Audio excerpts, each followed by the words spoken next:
دكتور موجي الكناني، مساء الخير، حياك الله. لحتى لا نطيل الانترو، لماذا موجة وعي؟ لأن احنا محتاجين الوعي، وانت تعرف كل زين الجانب النفسي مهمل عندنا، فأكيد انه احنا محتاجين نوعي بهذا الجانب، لذلك اختارينا موجة وعي، لأن هي موجة باعتبارها موجة جديدة وأيضا قريبة على اسمي. صار الاختيار على موجة وعي وحفل الافتتاح، ان صح التعبير، اليوم في معرض بغداد في القاعة VIP. تعاطي الجمهور مع الطب النفسي، اني صح التعبير، انا مو صاحب تخصص، اشرحي لي عن عنوانك اكثر وما تقدموه في المركز. احنا نقدر نقول تأهيل نفسي وليس طب نفسي، باعتبار انه احنا ما نستخدم الأدوية. احنا شغلنا علاج نفسي كلامي او بالأجهزة. تعرف اكو أجهزة نفسية اللي تشتغل على موجات الدماغ اللي بيصير بها مشكلة، هذه احنا نستخدمها الأجهزة.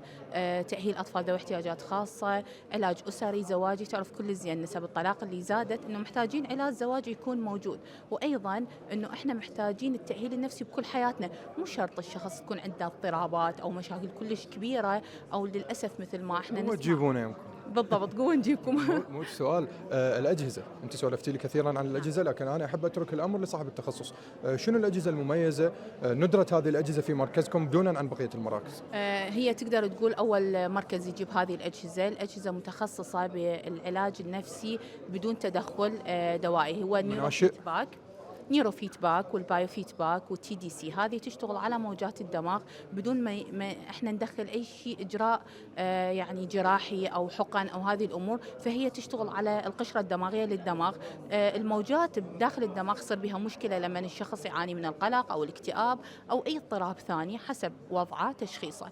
اما الكيو اي جي فهو جهاز تشخيصي يساعدنا بتاكيد التشخيص اللي احنا وصلنا له مع طبيب اختصاص. طبعا احنا ما نشخص وحده، هو فريق كامل هو يقوم بالتشخيص. فجهاز الكيو اي جي هو شبيه لجهاز تخطيط الدماغ، بس تخطيط الدماغ من الناحيه النفسيه. مع تراكم خبرة المؤهلة النفسية، إذا صح عنواني موجي الكناني، رسالة وهذه كاميرتك، شنو توجهها لمن لا يقتنع بفكرة التأهيل النفسي؟